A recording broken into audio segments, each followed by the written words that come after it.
Okay, we're official. So we'll just give another moment for our audience to arrive, and then we will get started. But happy Tuesday, and it's August, the end of summer. How is this flying? This has just flown by so quickly.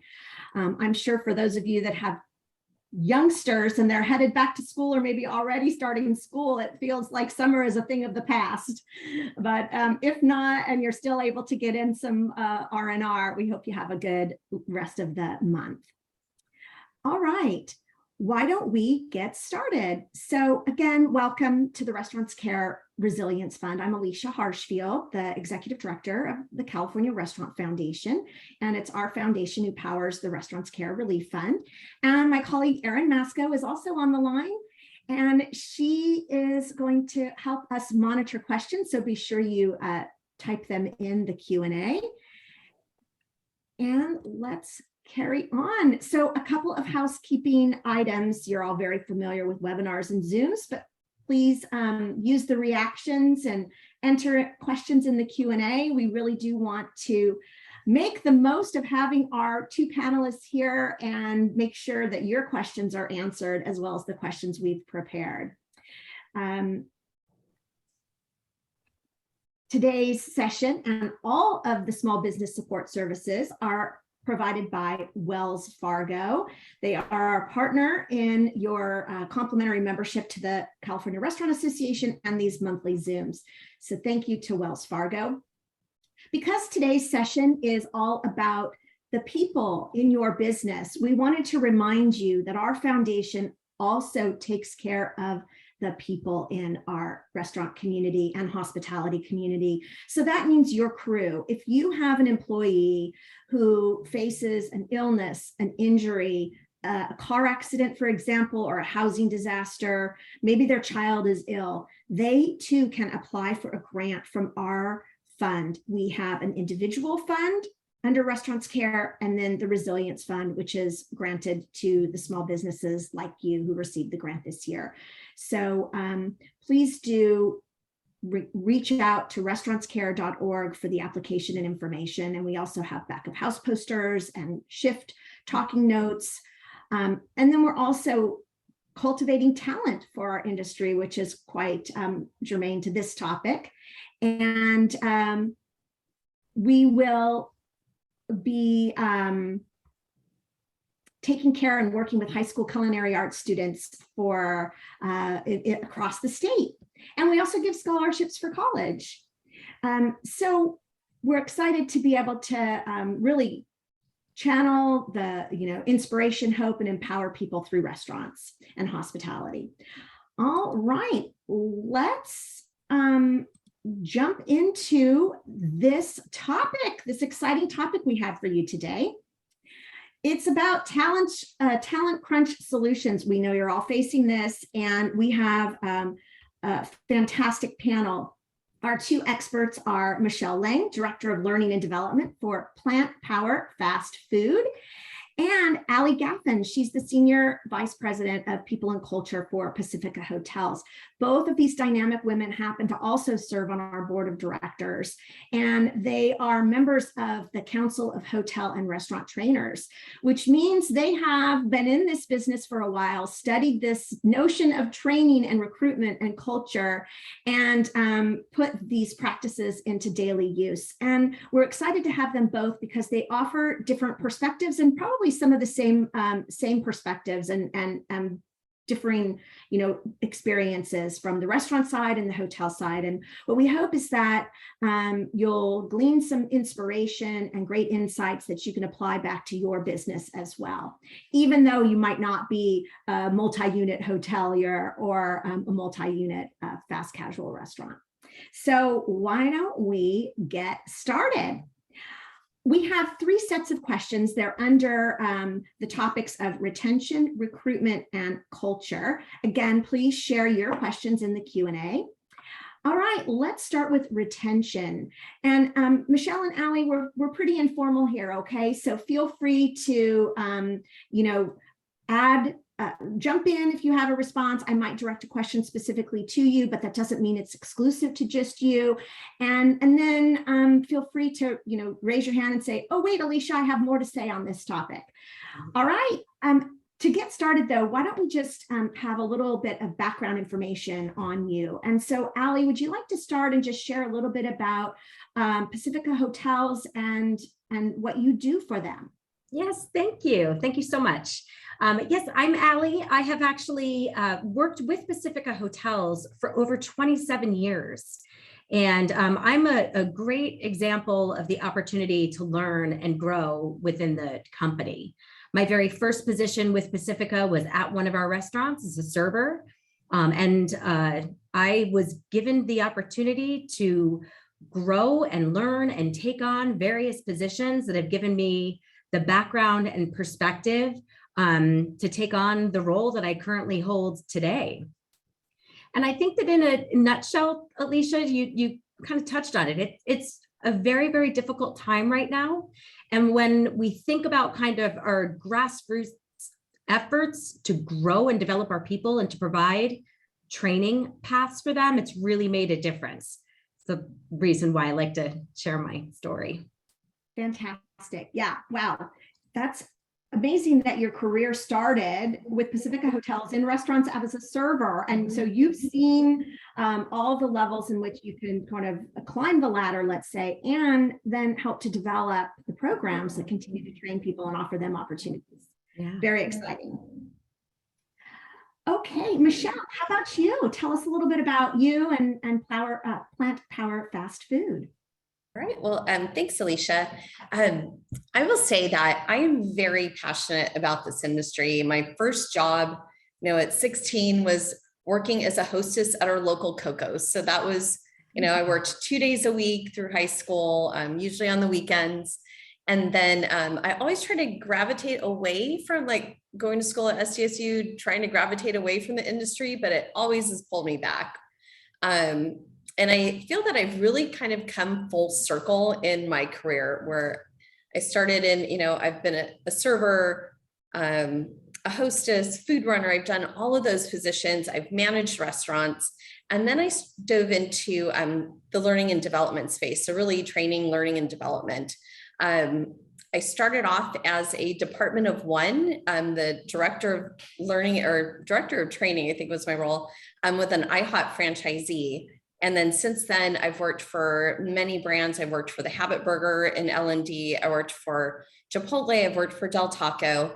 And now I've kind of where I've led larger teams. And now I've come back kind of full circle to Plant Power, where we're a very small brand. We have 11, or to me it's small, but it's not. We have 11 restaurants. They are company and franchised owned. We are all plant-based. Our founders are very, very passionate vegans. And so we are a vegan plant-based concept. And I love it. And what it's done for me is I've, again, kind of coming this full circle where I am now back to basically being a department of one. So it's really getting me back into that L&D space and really having to do things very grassroots again. We're moving off from a learning management system back to a lot of paper-based training. And so for me, it's just giving me, kind of getting my chops back in where a lot of times I had a team to really help me do that. And I was leading the strategy, but I'm really happy to be here and just kind of share what we're doing at Plant Power. Fantastic. Yeah. Great depth of experience, both of you. So we know retention is key. And it's a lot more expensive to bring on and train a new employee. And we are also coming through a very challenging few years where people have been on the front lines. And a lot of the restaurants who are joining us through this Zoom webinar have been in the trenches, facing the public and working day after day, survival mode to keep their employees happy as well and themselves, motivated. So with that, and coming as we're hoping to see the more tail end of this time, could you share a couple of things that you've done over the last few years to help keep your people happy and as part of your team and crew. So Michele, you're newer to Plant Power, but you're also in an opportunity to develop what that program looks like. So are there some things that you implemented right away to focus on retention and taking care of your own team? Yeah, I think, what we've really been talking about as a leadership team, it's really come down to two things. It's about communication and engagement. So how do we communicate with our teams? We're trying to streamline communication to them. So we find that a lot of times we're communicating out maybe a new program or a new process or procedure. Maybe it gets down to our general managers, but then it kind of gets stopped there. And how do we make sure it gets to all of our team members? So trying to implement different ways of just communication streams. So that's a big one. And really trying to make sure that we are keeping our team members engaged in any way, shape, or form that we can, because it's tough out there right now for hiring. Something that we are focused on currently is really getting back into our restaurants. And we were having a weekly manager meetings on Mondays with all of our GMs. And then that was an opportunity for the operations team and L&D to discuss kind of some of the new projects or just new things that we're rolling out, like something as simple as a new seasonal shake. And what is that process? So now we've kind of moved away from those meetings, and because we only have 6 company restaurants, our district manager is able to go in and visit every single manager every week and really have a very solid one-on-one conversation with them. So really trying to help move the needle there. And then we as a leadership team are making sure that we kind of each own a couple of restaurants. And then those are our focus restaurants when we go out into the field. And then we're able to make sure that we're following up on things. I mean, even something as simple as we changed our timer, our fry timer for our bacon. So just being out there and in the trenches, that is something that we're doing right now. Very important. Communication, really key. And so when let's say you have 1 unit or 3 units, what are some of the tactics that you're applying when it comes to communication? How are you getting past the GM, let's say? I mean, when you're a smaller restaurant, you're probably there every day or 5 days a week at least, and you're kind of talking to people. But is there something specific that is like a 10-minute huddle? Like what do you find has been the most effective in terms of that getting to the hourly team? We do huddles, and but sometimes those are tough because you might get kind of the first group of team members that come in at a specific time. And then if people are kind of straggling in on the schedule, then you're having to kind of chase them. But, something that I do is really just talk to team members one-on-one. So I might jump on the line and just, chat with people when they're not super busy. But I think it's important for us not to just, go into a restaurant, sit at a table and be on our laptop. We have to be in there talking to our team members. I'm also having them help me with different projects. I'm creating a step-by-step prep recipe manual right now that we don't have. Well, it only has a few recipes, but I need it to have everything. So I have the team members helping me out. And then that's a great way for me to bond with them so they see me in the restaurants. Makes sense. Great. Thank you. And then Allie, same question to you. You've got, from housekeeping to restaurants and bars to the hotel front desk staff and events and sales. How have you, through the last few years, taken care of your people? Well, I think that Michele hit the nail on the head in so many ways. Really, when I stop and I reflect on the last several years, it was difficult. And at certain points in time, we weren't having any face-to-face meetings. So our first order of business was getting those lines of communication, those direct lines of communication open again through those one-on-ones. And we took the opportunity through this pandemic to take a step back and to really reevaluate and assess who we are, what we stand for, who our team members are, how they really align with the business and the goals and objectives of our hotels and our food and beverage operations. And so we actually refreshed and re-rolled out our vision, our mission, our brand ethos. We just recently came off of what we called our ethos activation tour, where we had the opportunity to sit down with 100 of our leaders out in the field to facilitate really meaningful conversations to bring us back to those characteristics that are so incredibly important to our success. So focusing on things and steps that we're taking to foster a collaborative environment.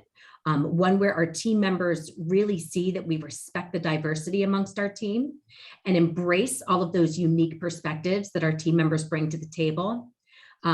We approach everything with grace, gracious being one of our ethos, and really ensuring that we're each and every one of those interactions and conversations is coming from a place that's very positive. We want to learn, and we want to grow together and better understand how we can contribute to the overall success of our business. We have a group of very dynamic individuals that are naturally very driven, but those one-on-one conversations and the fact that we take the time to demonstrate that we we care about them as individuals, that makes the difference. So we've been able to facilitate that at the mid-level, upper level management level within our organization, and then have provided tools that our leaders can use to further engage all of our team members at every level within the organization. So we have what we call conversation cards that we leverage in these meaningful conversations that we have with leaders, but they then are able to leverage these great little cards as sort of a way to get the conversation started with our team members that's centered and always through the lens of our ethos. So our managers out in the field, our hiring managers, actually leverage these conversation cards at the point that they're even going through the interviewing process with the team member, speaking to, potential team members, because it's that incredibly important to us to set them off, with the feeling and the perspective that we care about you. And at the end of the day, we know that if you're successful in your role, that will translate into the bottom line and the results that we're able to achieve. And what might be some questions on these conversation cards, for example? I love that idea. That's funny. I just happen to have I just have them right here. Well, you know what? Honestly, I keep them. They're on my desk here in the office, but we actually have them in the break room. Our team members use them out in the field at different areas where our team members are able to get together. And we encourage them to use these cards when they're having conversations with one another. So an example of one of the cards, and it's really simple, focuses on the ethos of being gracious, but who is the last team member that you showed gratitude towards and why? Well, so just to kind of give them an opportunity to stop and reflect on what we're doing day to day to have a positive impact, because the reality of our worlds is that it's very easy to get caught up in the day-to-day. We've got 50,000 things going on at any given moment. So to take a moment of time and to engage in these conversations that nobody's expecting these questions, it kind of causes them to take a step back and reflect a little bit. I'm like, that's a good question. Have I shown anybody gratitude recently? And what does it even really mean to demonstrate gratitude or to be gracious, towards an interaction with someone? So yeah, the cards are really handy, and they're not, I can say that I'm the person responsible for developing these cards, but I think the very first time I shared conversation cards was at a chart conference, the Council of Hotel and Restaurant Trainers. But you can develop something that speaks to your company mission and values, or those pillars that make your organization strong, and encourage your team member to have conversations with real purpose. I really like that because I think that sometimes it's hard when you say have these one-on-one conversations, check in with people personally, make sure they're doing okay. It's hard to think, well, where do I start? Or you just dive into work. So if you set each shift, or you have some times where the shift lead or manager just has to ask one question and it's a preset question, I think that takes away a lot of the burden and hopefully gets more of the real conversations happening. That's a great idea. Yeah. Thank you. It reminds me of, I have a box of table topics. So sometimes if I have a dinner party or friends over, we bring out the table topics box, and it could be random things. I have a food edition. So it just is fun, and it gives you like fun things to talk about. And then you get to know each other on a different level over some, what these questions propel and the conversation it starts. So those are things that any size company could certainly utilize. And I think going back, Allie, to how you took the time to reevaluate and refine and refresh your vision and values, that's really something that even if you're one restaurant or 500 restaurants, having that defined centers your company, I would expect. And is that a difficult process? Like, it sounds daunting, perhaps, when you got 1,000 things going. But what would be the first thing, your advice for the first thing to do if you haven't already established a values, vision, mission statement to maybe do that? Yeah. Well, it's a very good question. And I'll tell you that at the beginning of this process, it to us was something that we took very seriously. We felt it was a huge responsibility because we didn't want to get it wrong. We wanted to make sure that our team was going to be proud and they were going to feel aligned and share our vision, mission, and ethos with us. It really, at the front end of everything was a bit nerve-wracking. And I think that we were almost overthinking it a little bit, because what we were able to do was take a step back and think about our people. Who are they? What do they emulate day in and day out? What do we see? What do we hear, when we're with them and when we're interacting with them? And Michele raised a really good point earlier, and that's engaging your team members out in the field, giving the opportunity to those who you might consider to be subject matter experts in certain areas to weigh in and to be a part of that process. So it truly was a collaborative process. And when we rolled it out in this ethos activation tour, what was so incredibly cool was that it wasn't that our team was inspired to achieve all of these things. They were already aligned with this ethos, and they were like, no, that's me. That's already a part of who I am.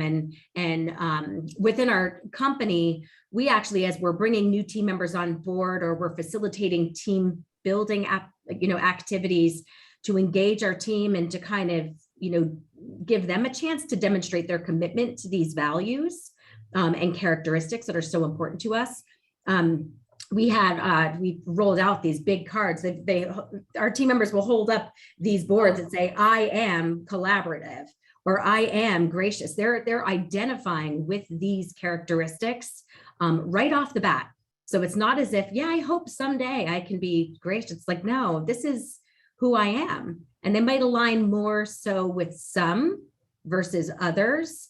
But through these conversations and encouraging our team members to share their thoughts and perspective, we're finding that it's been very organic in terms of how everything has played out, and it has made a very significant difference. And I think it truly does give our team members a greater sense of purpose. Yeah, and I mean, we already talk about our industry as we're a family, right? So it's probably as simple as stepping back for a second, and as you said, kind of thinking about the family that you've created, and the pulling out the things that resonate for the brand that you want to be, the culture you want to create, or identifying things that you want to become or convey and aspire to be. and emulate, and identifying those things. And when it's solidified, you can continue to refer back to that as this is who we are, and decisions are made around that. And I guess the piece about retention and recruitment that is so critical is your culture. And people identifying with that culture and feeling good about it and wanting to continue to work there and work hard and feel like they're part of something.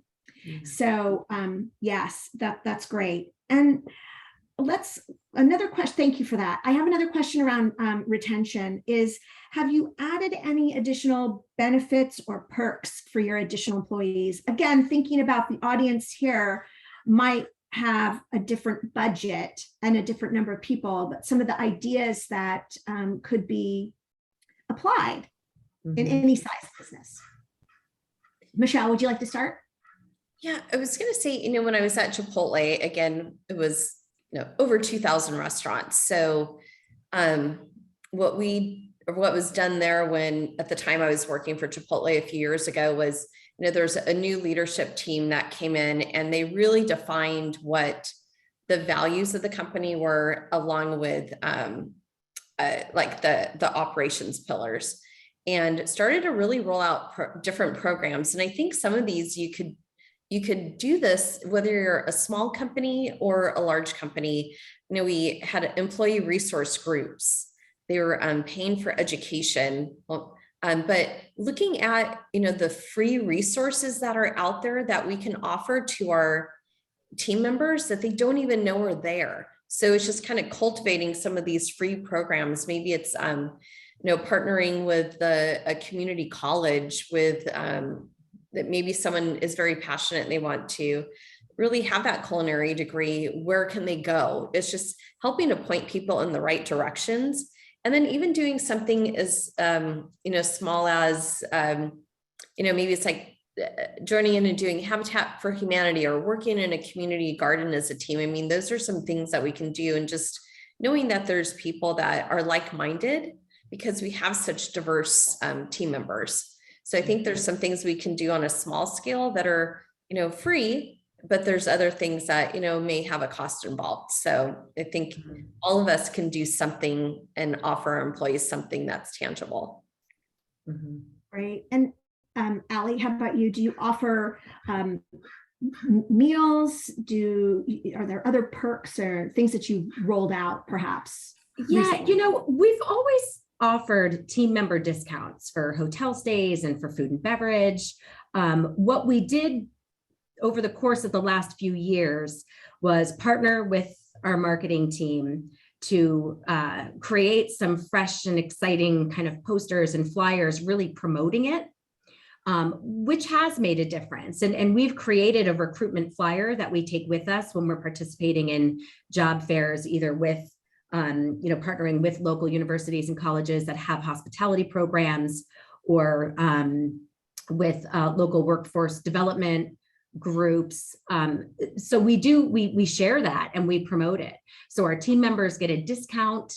Our team members also have, and again, it's not something that we've just created, something we've always done, but that we've really, we've taken some time to market it better to our internal customers, being our GAT or our team members.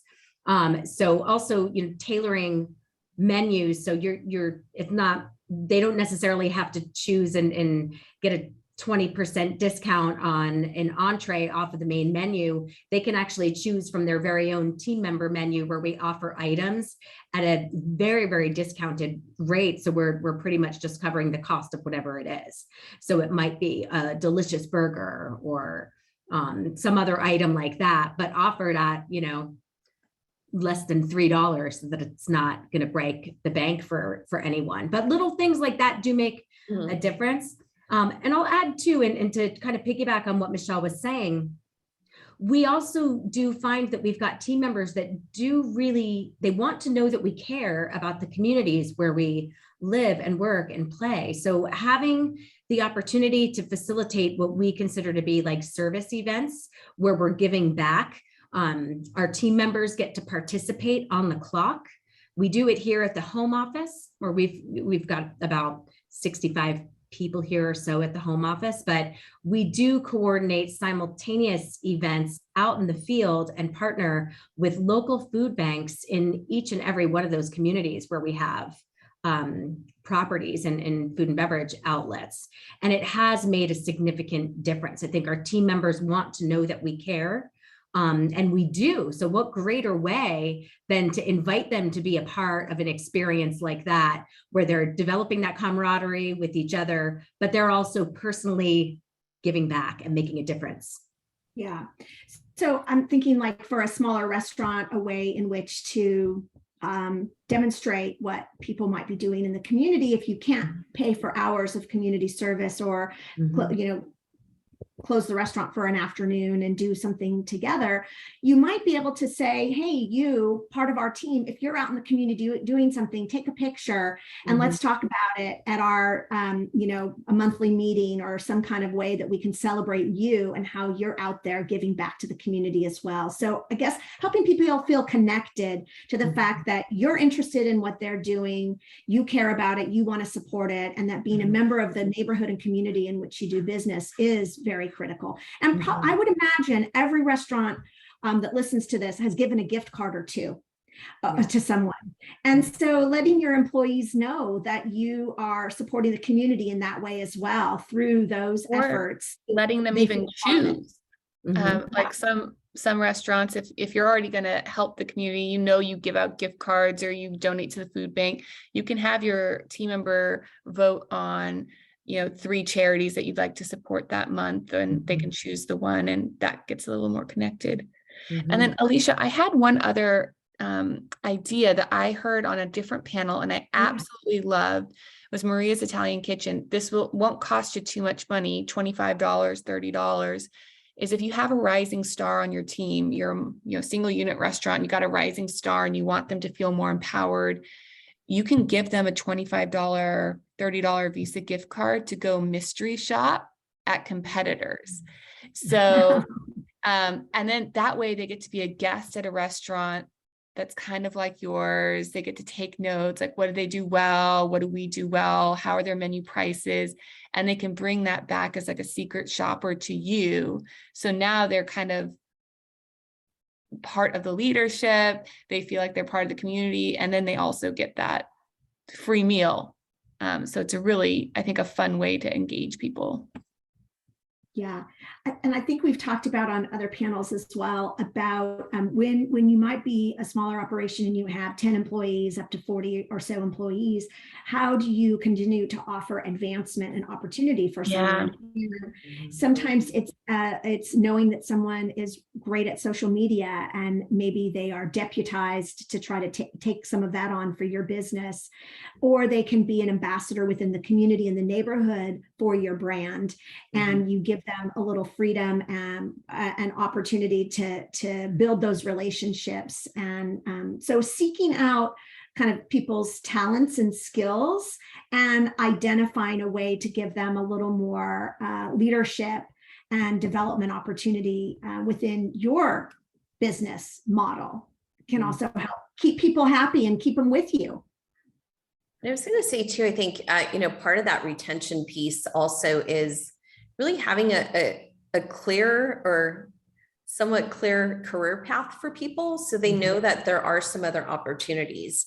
I mean, even if you are a single operator, is there some almost like a certification, kind of program you could create that, when I worked at Del Taco, we were creating a role as taco bar master, because we had team members who had been with us in some of our restaurants for 20 plus years, but just wanted to work the taco bar. They didn't want to move up and become a shift leader or assistant manager. So we felt that we needed to give them a lot of recognition and even a little bit of a pay increase. And now they, took ownership of that. Like, I am the taco bar master. So anyone who's going to be working taco bar is going to be trained by me, and just really taking ownership. And that's something I think as single or just even multi-unit operators can do. Yeah, that's fantastic. All right, good stuff on retention. Let's just touch quickly on recruitment. where are you finding employees? Are you using specific platforms? Are you going to sort of non-traditional outlets to find people, meaning people who've maybe been in the military and service? They are coming from high school programs, college programs, or reentry programs. Allie, would you like to start there? Yeah, sure. It has been extremely difficult, and we've got properties and markets along the beautiful California coast, but in some cases in pretty remote areas, like in the central coast of California and Cambria and Pismo, very, very tight labor market. So in addition to leveraging a recruitment platform, we use UKG as our human resource information system, but then have tacked on Outmatch, which is a great recruitment platform where we post all of our available jobs, and every single one of those jobs is scraped and makes its way to Indeed and all those other sites. That's been great. And the other tools that go along with it, like assessments that help us get to really understand how this potential team member is inclined to fit in with the rest of the team. It's all very helpful. That said, we have had to go very old school in some of these areas, and where we have made an impact is through some things like flyers, for example, where we've got the little things that are coming down with our phone number, like call us. So it's hanging up at the car wash, or at the public library, or the local bagel shop, or whatever. But really, making that connection. And we have had luck, tapping into some of the, existing talent pool right in the local community in that way. But our leaders out in the field have, they've started, working very closely with the local workforce development agencies and with the local high schools and colleges and universities that have programs where we have the opportunity to demonstrate what a career within our industry would be, and to promote our company as a place where someone is really going to want to work. And I think that no matter what size the business that you have an opportunity to do that as well. So I think that staying kind of really close to home is important. Another thing that we've done for years during the pandemic, actually raised the ante a little bit, was offering bonuses for referrals. So a referral bonus to the new team member after a certain number of days, but also a referral bonus to the team member that referred them to our company.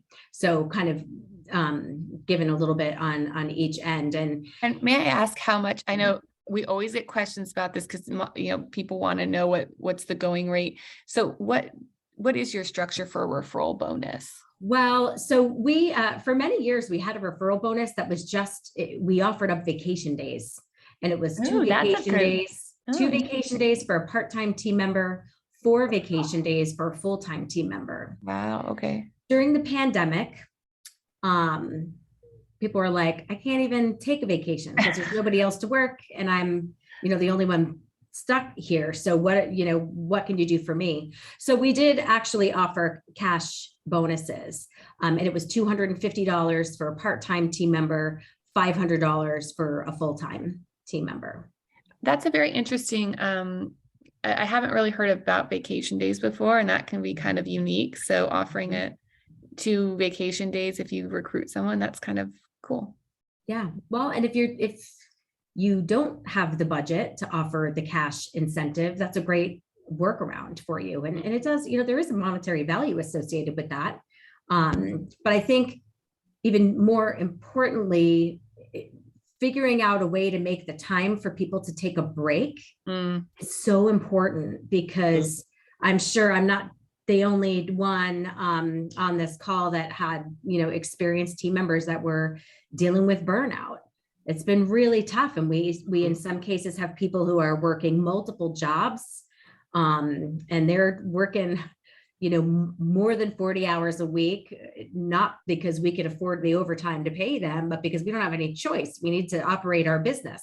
So really making sure that we're also encouraging our team members to take that vacation time, and figuring out a way to work around it, or at the very least, talking about it and planning for it. So if you have in our case, we have peak season. Summer is always incredibly busy for us. So if somebody were to be like, yeah, I'm going to take a month off in August, we'd be like, oh, that's not going to work. But can we plan that? Let's plan for third and fourth quarter vacation, times for all of our team members to give people a little light at the end of the tunnel, and to also provide that much needed break that our team needs. Yeah, breaks are key. Michele, you can add some. Yeah, I was just going to add just a couple other things. Is just making sure that you kind of have all these different multi-touch points. We also have QR codes, whether it might be at our POS or a sign that's actually in the window has a QR code that'll lead people to our job site. And just making sure too, if you have a website, that it's prominent. Maybe it's on the top of your website, not down at the bottom, so that when people go, maybe you can add it. If you have an app, add your careers page to your app as well. So just trying to get them, direct them anywhere that they can go, so they can easily apply for a job with you. Mm-hmm. Yeah. Do you accept paper applications, or do you do everything online? We have moved to everything online. But if someone comes into the restaurant, then it's, our managers could still do an interview with them, but then we have to kind of backtrack a little bit and make sure it gets into the system, because we are moving toward a new applicant tracking system that's a robust. It's just going to be very cool, but it's also eliminates all of the paperwork. Got it. Yeah. Super. So we touched on culture when we were talking about retention, but it really is so key in terms of people feeling connected. And I think more and more people want to feel connected, and the generations coming up behind us, Generation Z and Alpha, they care about connectivity, the culture that they're working for. They really care about the community too. So what are some of the reasons you think your team members stick with your brand? Allie. Oh, Michele, go ahead. Oh, I was going to say, for us, because we are a more of a unique brand, people really come to us because we are a vegan concept. That is why we have a lot of our team members come to us. But I think we have a lot of team members that are not vegan and they're not vegetarian, but they see that we have a very clear mission. And that's important for any concept, to have a very clear mission. Ours is changing the world one burger at a time. And that didn't really link to values that we have. So that's a project our values will be launching in the next, month or so. So what we did is, I said, we have this great mission, but we don't necessarily have values like written or displayed anywhere. So what are those? I need to understand what that is. And so we went back to our founders and just asked them, those questions like, what is important to you?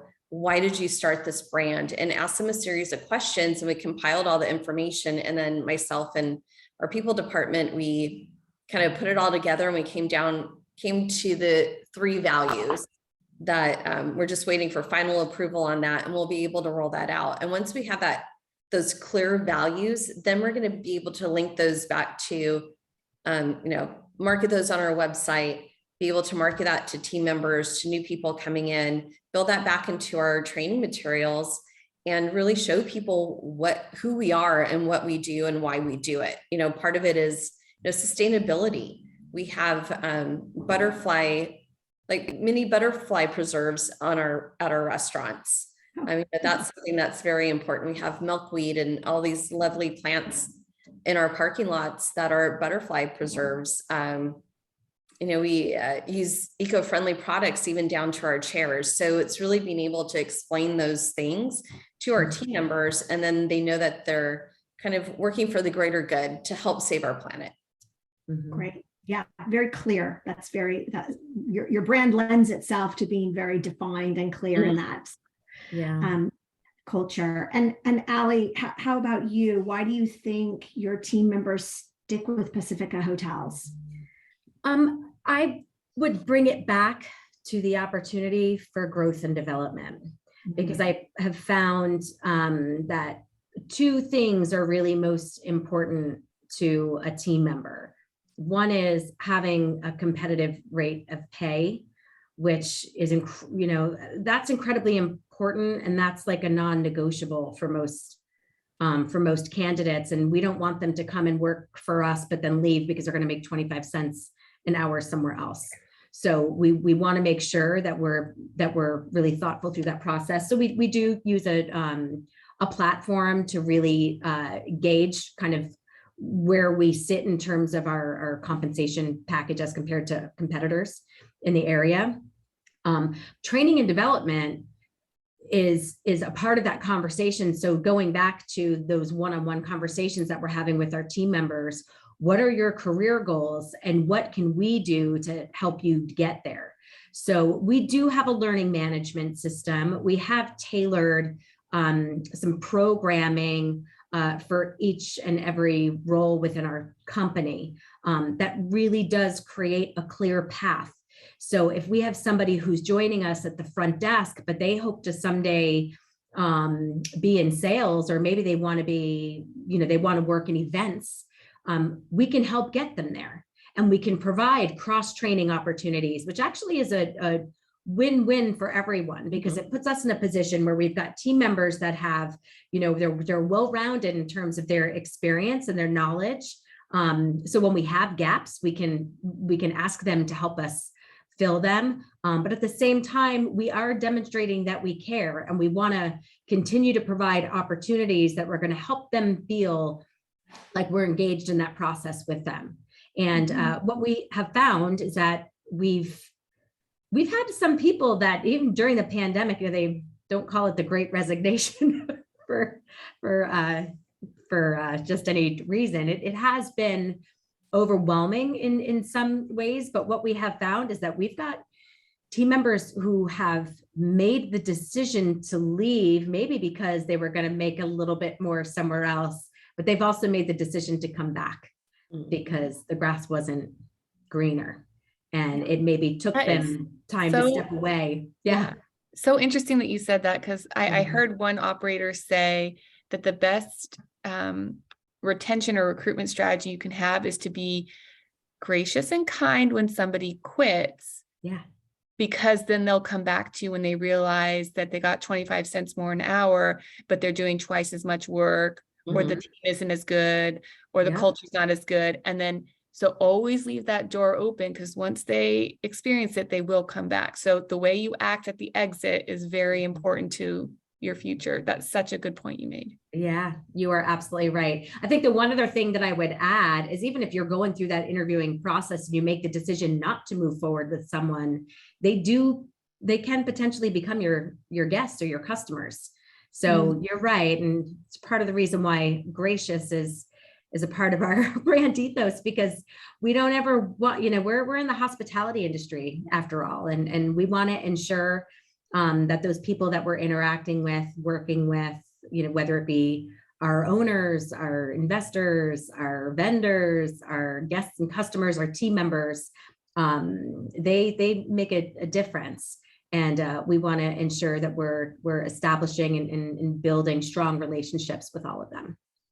Yeah, perfect way to end the Q&A portion of this conversation. Thank you very much. And I think a lot of key takeaways for me. I really feel that it comes down to what is your competitive edge, let's say? What is it that you offer as a brand, as a restaurant, as a community member that's going to keep your employees working for you, feeling proud to work for you, having opportunities to grow and develop and take care of their families, while bringing new people in, and sometimes your best employees, as you all know, are your best recruiters. And how do you reward them and thank them for doing that and bringing people in? And then creating moments and opportunities within your business to acknowledge and thank your employees and get them involved and engaged through conversation, and maybe even developing your values and company ethos if you haven't done that yet, to sort of have those pillars to point to and to continue to help you grow and to strengthen your brand. And then as you grow, putting systems in place to allow you to scale and have consistency, because creating a consistent culture when you have more than one location is really, really challenging. So great insights, Michele and Allie. Thank you for doing this and spending time with us and sharing your years of experience and great ideas. If you do have a last question you want to pop in the Q&A, go ahead. But for now, I'll just move us along and want to share that next month is our September 20th at 9:30 a.m. webinar. We're going to have a special treat. Kathy Nash-Hawley, who is the editor and publisher of Flavor and the Menu and the co-owner of the Flavor Experience, will be joining us to talk about culinary and beverage trends. She's fresh off of a 3-day conference that focused specifically on that, and she'll share with us some of the trends that she's seen and her business partners are seeing across the United States. So don't miss that. Of course, there'll be time for Q&A. Do not miss that, because the people who pay to see these trends are all the major brands like Taco Bell, BJ's Restaurants, or Bank, like all these big players pay or go to this conference to get all these insights. So for you to have that same kind of intel, I think is really special. So it will be a very good one. Don't miss. Yeah, she's been doing this for years. So she has a lot of institutional knowledge and sort of perspective over the last, so many years of how things have evolved. So that's September 20th, and we'll of course send you reminders. And then you can follow us. We really want to see how your business is doing and repost about you. So tag us so we can share the good news about what you're doing as well. And with that, I'll share with you our contact information, resilience@restaurantscare.org. If you have any questions, you can reach out to Erin or to me, and we also through that direct email as well. So again, thank you for joining us. Allie, Michele, and Erin, thank you for being part of today's conversation. It's very welcome. Great information. Thank you so much. And have a wonderful day, everyone. We'll see you next month. All right. Bye-bye. Thank you, everybody. Bye. Bye.